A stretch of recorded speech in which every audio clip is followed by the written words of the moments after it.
خدام الاحمدیہ کا ایک کام، بہت بڑا کام، خلافت احمدیہ کی حفاظت کی ہے، اور اس کے لیے وہ عہد بھی کرتے ہیں۔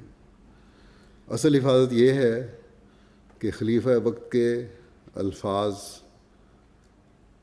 کو پھیلایا جائے، ان پر عمل کیا جائے، ان پر عمل کروایا جائے، اور نئی نسل کو سنبھالا جائے۔ خدام احمدیت، خدام احمدیت، خدام احمدیت، خدام احمدیت۔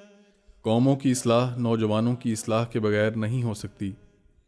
حضرت مصلح موعود صاحبزادہ مرزا بشیر الدین محمود احمد صاحب خلیفۃ المسیح الثانی نور اللہ مرکزہ نے عالمگیر غلبہ اسلام کے لیے جن عظیم الشان تحریکوں کی بنیاد رکھی، ان میں سے ایک اہم اور دور رس نتائج کی حامل عظیم الشان تحریک مجلس خدام الاحمدیہ ہے، جس کا قیام 1938 کو عمل میں آیا۔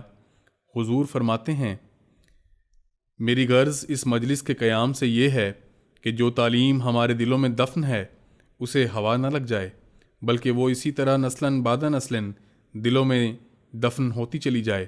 آج وہ ہمارے دلوں میں دفن ہے تو کل ہماری اولادوں کے دلوں میں دفن ہو، اور پرسوں ان کی اولادوں کے دلوں میں، یہاں تک کہ یہ تعلیم ہم سے وابستہ ہو جائے، ہمارے دلوں کے ساتھ چمٹ جائے اور ایسی صورت اختیار کرے جو دنیا کے لیے مفید اور بابرکت ہو۔ 31 جنوری 1938 کو حضور نور اللہ مرکزہ کی اجازت سے مجلس خدام الاحمدیہ کی بنیاد رکھی گئی، اور بعد ازاں 4 فروری 1938 کو حضور نے ہی اس کا نام مجلس خدام الاحمدیہ رکھا، اور آج یہ تنظیم دنیا کے ہر ملک میں خلافت کی رہنمائی میں پھیل رہی ہے۔ آشام احمدیت چلتا ہے دور مینا، وجہ میں احمدیت تشنا۔ اس مجلس کے پہلے صدر پہلے سال کے لیے مکرم مولانا قمر الدین صاحب مقرر ہوئے، اور دوسرے ہی سال سے اس مجلس کی صدارت کے لیے حضرت صاحبزادہ مرزا ناصر احمد صاحب مقرر ہوئے۔ ابتدائی سالوں میں حضرت خلیفۃ المسیح الثانی نور اللہ مرکزہ نے اس تنظیم کی صدارت بھی اپنے پاس رکھی تاکہ اس تنظیم کو مضبوط بنیادوں پر قائم کیا جا سکے۔ اس مجلس کے ہر رکن کے لیے ایک بیج بنوایا گیا، اس کا عہد تجویز ہوا، لائحہ عمل بنایا گیا، اور پھر 1939 میں جلسہ سالانہ کے موقع پر لوائے خدام الاحمدیہ بھی پہلی بار لہرایا گیا۔ 1940 میں ہر 15 سال سے 40 سال تک کی عمر کے نوجوان کا اس میں شامل ہونا لازمی قرار دے دیا گیا، اور یہ تنظیم خلفائے کرام کی نگرانی اور رہنمائی میں اپنے قدم آگے بڑھاتی چلی گئی۔ اسلام کو بچائے، زورے دعا دکھائے خدام احمدیت، زورے دعا دکھائے خدام احمدیت، خدام احمدیت، خدام احمدیت، خدام احمدیت، خدام احمدیت، خدام احمدیت، پھر باغ مصطفیٰ۔ مجلس خدام الاحمدیہ کی بڑھتی ہوئی ترقی اور پھیلاؤ کی وجہ سے حضرت خلیفۃ المسیح الرابع رحمہ اللہ تعالی نے 1989 میں ہر ملک کی تنظیم کا ایک مقامی صدر مقرر کرنے کا فیصلہ کیا تاکہ اس مجلس کے کاموں میں مزید نکھار پیدا کیا جا سکے۔ انتظامی لحاظ سے اس مجلس کا ایک صدر ہوتا ہے جو کہ حضرت خلیفۃ المسیح کی رہنمائی میں اپنے تنظیمی کام سر انجام دیتا ہے۔ مرکزی سطح پر صدر مجلس خدام الاحمدیہ شعبہ جات کے کام کو فعال کرنے کے لیے نیشنل عاملہ کے ممبران کے اسماء تجویز کر کے حضرت خلیفۃ المسیح سے منظوری حاصل کرتا ہے۔ ان شعبہ جات کے نگران صاحبان کو محتمم کہا جاتا ہے۔ خدام احمدیت، خدام مجلس خدام الاحمدیہ کا تنظیمی سال 1 نومبر سے شروع ہو کر 31 اکتوبر کو اختتام پذیر ہوتا ہے۔ ہر سال کے آغاز میں ہر سطح کے عہدیداران کے لیے ریفریشر کورسز کا انعقاد کروایا جاتا ہے۔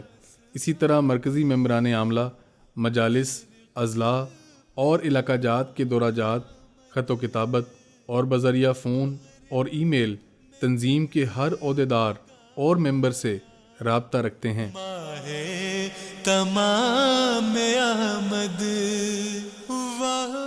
اس تنظیم کا بنیادی یونٹ مجلس ہوتا ہے، جس میں قائد مجلس منتخب ہوتا ہے اور وہ اپنی عاملہ تجویز کر کے صدر مجلس سے منظوری لیتا ہے۔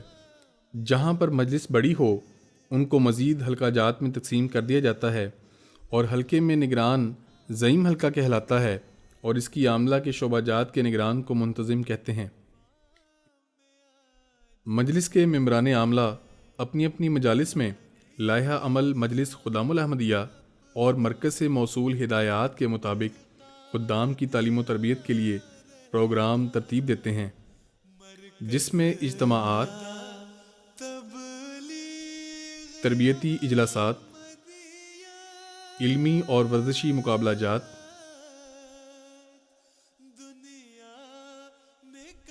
صنعتی نمائش،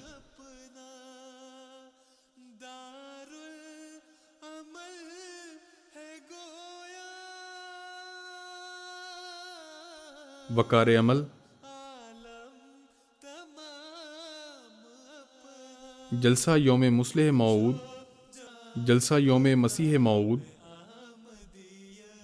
جلسہ یوم خلافت، سیمینارز اور دیگر تربیتی، تعلیمی اور تفریحی پروگرام ترتیب دیتے ہیں۔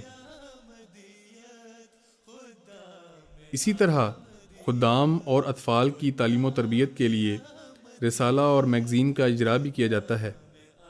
اسی طرح مطالعہ کتب کے لیے کتاب مقرر کر کے مطالعہ کے بعد ان کا امتحان بھی لیا جاتا ہے۔ اسی طرح حضور انور ایدہ اللہ تعالیٰ بنصرہ العزیز کے خطبات جمعہ باقاعدگی سے سننے کی تلقین مجلس خدام الاحمدیہ کے لائحہ عمل کی بنیاد ہے۔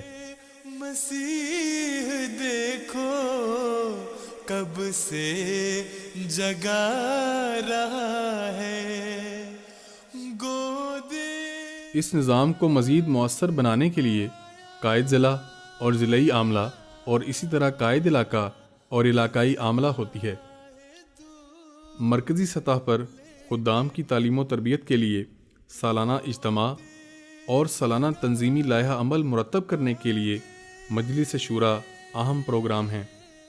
اسی طرح مرکزی سطح پر سالانہ علمی مقابلہ جات اور ورزشی مقابلہ جات کا انعقاد بھی کیا جاتا ہے، جس میں اضلاع اور علاقہ جات میں پوزیشن حاصل کرنے والے خدام شامل ہوتے ہیں۔ اسی طرح مرکزی سطح پر صنعتی نمائش، سالانہ تربیتی کلاسز، ہائکنگ، ٹورنامنٹس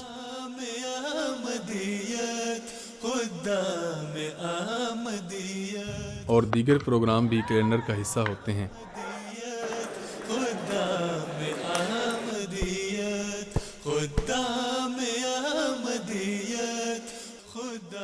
الغرض اس تنظیم کے فرائض میں نماز کی تلقین، درس و تدریس، غریبوں کی خبر گیری، نوجوانوں میں ایثار اور قربانی کی روح پیدا کرنا، ہاتھ سے کام کرنے کی عادت، مستقل مزاجی پیدا کرنا، لوگوں کی ذہانت کو تیز کرنا، خدمت خلق کا جذبہ پیدا کرنا اور ان کے اندر دینی اخلاق پیدا کرنا شامل ہے۔ خلافت سے محبت اور اطاعت کا جذبہ اس تنظیم کی بنیاد ہے۔ ہمارے پیارے امام حضرت خلیفۃ المسیح الخامس ایدہ اللہ تعالیٰ بنصرہ العزیز فرماتے ہیں، خدام الاحمدیہ کا خاص طور پر یہ کام ہے کہ جب خلافت کے نظام کی حفاظت کی ذمہ داری ان پر ہے تو حفاظت اسی طرح ہے کہ اپنے نوجوانوں میں، اپنے بچوں میں یہ روح پیدا کریں کہ تم نے خلیفہ وقت کی باتوں کو سننا ہے اور ان پر عمل کرنا ہے، اور یہی حقیقت ہے جو خلافت کی حفاظت کا اہل بناتی ہے، ورنہ اس کے علاوہ سب باتیں ہیں۔ بس میں دعا کرتا ہوں کہ اللہ تعالیٰ آپ لوگوں کو توفیق عطا فرمائے کہ حقیقی رنگ میں خلافت کی حفاظت کرنے والے ہوں اور خلیفہ وقت کے حقیقی مددگاروں میں سے ہوں، سلطان نصیر ہوں، اور خلافت احمدیہ کا جو ادارہ ہے اس کی حقیقی رنگ میں حفاظت کرنے والے ہوں۔ اور وہ یہی ہے، جیسا کہ میں نے کہا، کہ خلیفہ وقت کے الفاظ پر عمل ہو اور عمل کروانے کی کوشش ہو اور اس کو پھیلایا جائے۔